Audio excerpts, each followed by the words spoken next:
जब मैं primary school में थी तब मेरी बाह पर एक गोलाकार लाल धब्बा हो गया था, जिसे मैं कभी नहीं भूल सकती। इसने मेरे दिमाग में जगह बना ली, क्योंकि इसे दांत कहा जाता था और मैंने सोचा कि मैं अंगूठी के आकार के किसी कीड़े से संक्रमित हो गई हूँ। मैंने जाना कि आपको नामों के बारे में सावधान रहना होगा, क्योंकि दांत किसी कीड़े के कारण नहीं होता है। यह वास्तव में एक फंगस है जो बहुत आम है और पालतू जानवरों या मिट्टी जैसी कई चीज़ों से फैल सकता है। और उस समय तक संक्रमण के इलाज के लिए मैं एंटीबायोटिक दवाओं पर निर्भर थी। मैंने मान लिया कि मुझे एंटीबायोटिक्स दी जाएंगी, लेकिन ऐसा नहीं हुआ। इसके बजाय मुझे एक एंटीफंगल क्रीम दी गई और मैं ठीक हो गई। लेकिन मैं थोड़ा हैरान थी कि यह उन बैक्टीरिया से किस तरह अलग है जिन्होंने मुझे पहले बीमार कर दिया था। मुझे एंटीबायोटिक्स क्यों नहीं दी गई? एंटीबायोटिक्स बैक्टीरिया को मारते हैं। एंटीबायोटिक्स बैक्टीरिया की प्रजनन क्षमता को रोककर, उनकी कोशिकाओं की दीवारों को नुकसान पहुंचाकर या प्रोटीन बनाने की उनकी क्षमता को नष्ट कर सकते हैं, जो उनके जीवित रहने के लिए ज़रूरी है। ये कुछ उदाहरण हैं, लेकिन मुझे यह पता चला है कि बैक्टीरियल कोशिकाएं और फंगल कोशिकाओं में काफ़ी अंतर होता है। असल में फंगल कोशिकाएं बैक्टीरियल कोशिकाओं के जैसी न होकर हमारी कोशिकाओं यानी पशु कोशिकाओं से ज़्यादा मेल खाती हैं, और इसका यूकेरियोटिक कोशिकाओं के साथ प्रोकैरियोटिक कोशिकाओं की तुलना से बहुत कुछ लेना देना है, जिस पर हम ध्यान देंगे। याद रखें कि आधुनिक कोशिका सिद्धांत में यह कथन शामिल है कि सभी जीवित जीव में एक या इससे अधिक कोशिकाएं होती हैं। सभी जीवित चीज़ें। जीवन के 3 चक्र में प्रोकैरियोट्स ऐसे जीव हैं जो बैक्टीरिया और आर्किया हो सकते हैं। वे एककोशिकीय हैं, जिसका अर्थ है कि वे एकल कोशिका वाले जीव हैं। यूकेरियोट्स ऐसे जीव हैं जो सभी इस अंतिम डोमेन यूकेरिया में फिट होते हैं। यूकेरियोट्स प्रोटिस्ट, पौधे, जानवर या फंगस हो सकते हैं। वे एककोशिकीय हो सकते हैं या वे बहुकोशिकीय हो सकते हैं, जिसका अर्थ है कि वे कई कोशिकाओं से बने हो सकते हैं, आपकी तरह। वैसे क्लैरिटी देने के लिए बता दूं, प्रोकैरियोट शब्द का प्रयोग आमतौर पर जीव को ही बताने के लिए किया जाता है।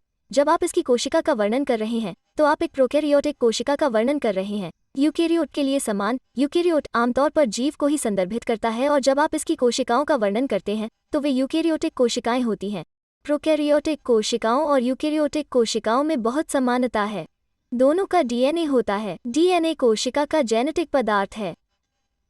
प्रोकैरियोटिक कोशिकाओं और यूकेरियोटिक कोशिकाओं दोनों में राइबोसोम होते हैं, जो छोटे अंग होते हैं। एक अंग छोटे अंग की तरह होता है। राइबोसोम प्रोटीन बनाने का महत्वपूर्ण काम करता है। प्रोटीन बनाना पड़ता है। दोनों में साइटोप्लाज्म, एक जेली जैसा तरल पदार्थ होता है।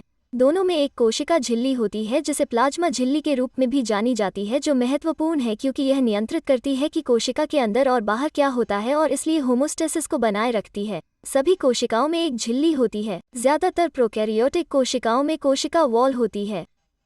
कई यूकेरियोटिक कोशिकाओं जैसे पौधे और फंगस कोशिकाओं में कोशिका वॉल हो सकती है, लेकिन बहुत सारी यूकेरियोटिक कोशिकाएं हैं जिनमें कोशिका वॉल नहीं होती है, जैसे कि पशु कोशिकाएं। प्रोकैरियोटिक कोशिकाओं और यूकेरियोटिक कोशिकाओं को जो अलग बनाता है वो जानना दिलचस्प है। यूकेरियोटिक कोशिकाएं प्रोकैरियोटिक कोशिकाओं की तुलना में अधिक जटिल होती हैं। वे साइज में बड़े होते हैं, और अगले भाग में कुछ और अंतरों को याद रखने में मेरी मदद करने के लिए मुझे यह याद रखना पसंद है कि प्रोकैरियोट शब्द में प्रो की नो के साथ और यूकेरियोट शब्द ईयू की डू के साथ तुकबंदी है। प्रोकैरियोटिक कोशिकाओं में डीएनए के लिए कोई केंद्रक नहीं होता है। आप पाएंगे कि उनका डीएनए किसी केंद्रक के अंदर नहीं है। यहाँ मामला थोड़ा अलग है। उनके पास कोई झिल्ली वाले अंग नहीं है। Membrane bound organelle fancy organelle होते हैं जिनकी अपनी झिल्ली होती है, जैसे न्यूक्लियस, माइटोकॉन्ड्रिया, एंडोप्लाज्मिक रेटिकुलम और गोल्गी कॉम्प्लेक्स। यूकेरियोटिक कोशिकाओं का एक बड़ा संकेतक यह नाभिक है। यूकेरियोटिक कोशिकाओं में उनके डीएनए को शामिल करने के लिए एक केंद्रक होता है। यह किस प्रकार की यूकेरियोटिक कोशिका पर निर्भर करता है। इसमें अलग तरह के झिल्ली वाले अंग हो सकते हैं। उदाहरण के लिए पौधों की कोशिका में क्लोरोप्लास्ट होने की संभावना होती है, जबकि पशु कोशिका में ऐसी संभावना नहीं होती। वाह, वर्णानुक्रमित इस शब्दावली को देखें। अगर आप अपने कौशल का अभ्यास करना चाहते हैं तो वीडियो को रोकें और देखें कि आप यूकेरियोटिक कोशिकाओं के साथ प्रोकैरियोटिक कोशिकाओं की तुलना करने के लिए इनमें से कितने शब्दावली के शब्दों का उपयोग कर सकते हैं।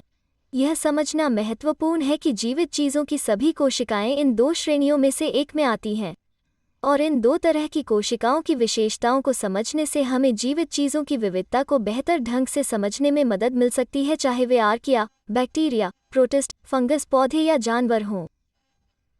और मेरे दिए गए उदाहरण से यह महसूस करना कि आप जिन संक्रमण से निपट रहे हैं उसमें प्रोकैरियोटिक कोशिकाएं जैसे बैक्टीरिया या यूकेरियोटिक कोशिकाएं जैसे फंगस शामिल हैं।